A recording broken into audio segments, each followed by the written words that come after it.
समुद्र छोड़ जीतू भाई कटारा किनारा हिल जाए जहान सारा जब गूंजे जय जोहार का नारा, जब गूंजे जय जोहार का नारा। धन्यवाद। धन्यवाद संचालक महोदय और बहुत बड़े टावर को गिराने वाले साथी भाई और बांसवाड़ा के विधायक महोदय, आपका स्वागत। सबसे पहले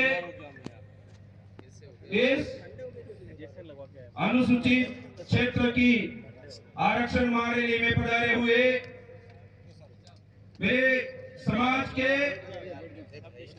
के सहयोगी पुरखे, उनको नमन करते हुए यहाँ जो आप सभी भाई माता बहने आप पधारे, आपके लिए धन्यवाद।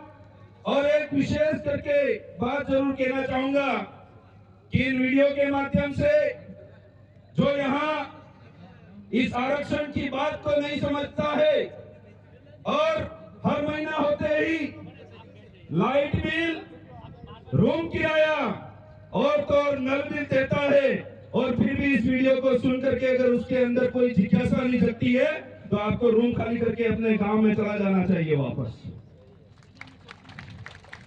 क्यों ये बात क्यों कह रहा हूं? क्योंकि एक भाई ने जब पानी की बात को रखा था और कहा था कि हमें पानी के अंदर भी आरक्षण चाहिए। हमने जब हमारे इलाके के अंदर बड़े बड़े बांध बनवाने थे तब पूरी जमीन दी और वहां पालू की पाले विस्थापित हो गई। वो जमीन हमारे बाप दादाओं की थी और वो पानी हमको दिए बिना, हमारा जितना हक है वो दिए बिना वो ला करके उदयपुर वालों को पिलाया जा रहा है। और हमारे जो उधर के जो भाई यहाँ उदयपुर के अंदर प्रवासी बन करके रहते हैं वो एक एक महीने का नल बिल देते हैं, पानी का बिल दे रहे हैं।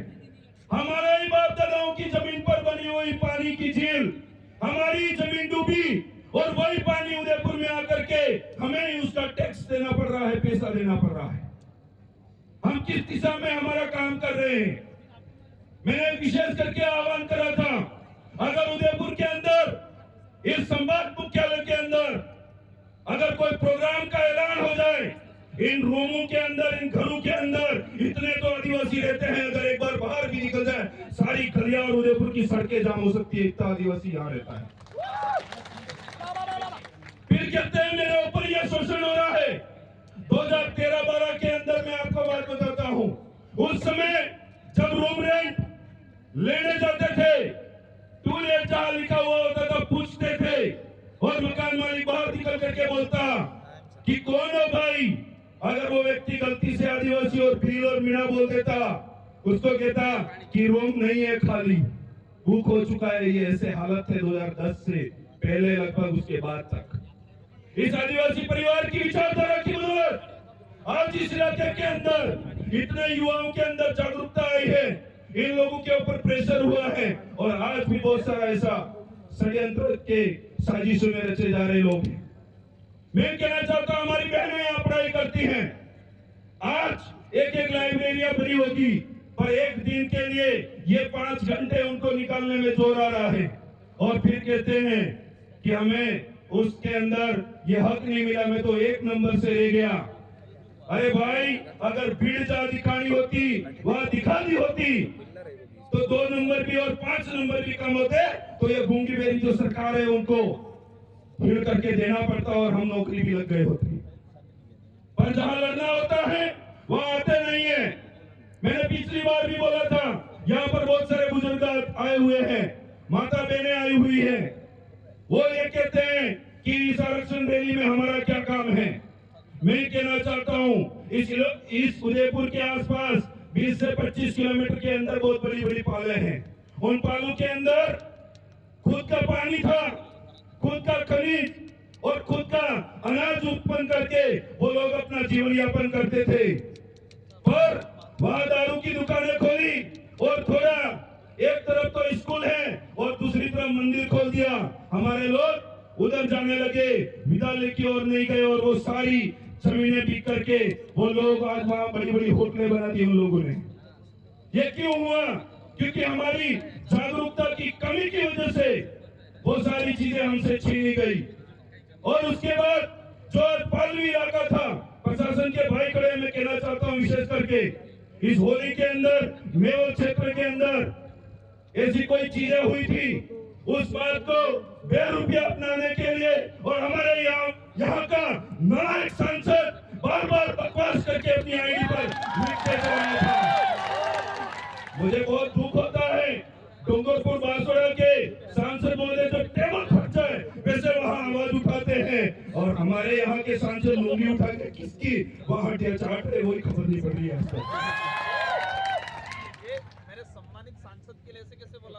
आपके हो सकते हैं सदस्य हमारे लिए बहुत गंदी बात है और आने वाले समय के अंदर भाई तैयार हो जाओ। वो खुद को हिंदू बताता है और सर्टिफिकेट में कहता है मैं तो हिंदू हूँ नहीं और थोड़ा थोड़ा पता चला है वो तो गोत्र से कटारा भी है। भाई साहब वोट लेने आए सबसे पहले माता वहां दर्शन किए। मैं तो इसी फलक का हूँ। मैं तो हड्डियां ढूंढ रहा था किस संसार में कहाँ गाड़ी है इसकी हड्डियां पुरखू की कहाँ का है नस्ल है। जबरदस्ती के ऐसे बदलाने वाली चीजें करते हैं। एक रटोरा के अंदर एक आदमी जिसकी 2 बीघा ही मात्र जमीन थी उसके अलावा कोई भी चीज नहीं थी उसके पास।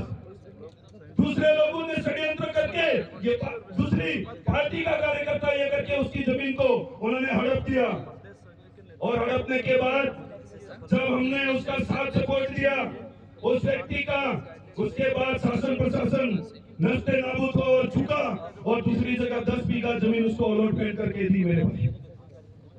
ये चीजें हमें लड़ने पर मिली और हम अगर यहाँ आए और बोल करके चले गए और फिर हमारा जमीन सो गया तो आने वाले समय में फिर कहीं रैली होगी फिर उठेंगे तो ऐसे काम नहीं चलेगा। हमें हर मोमेंट पे हमारे इलाकों में हमें कार्य करना पड़ेगा।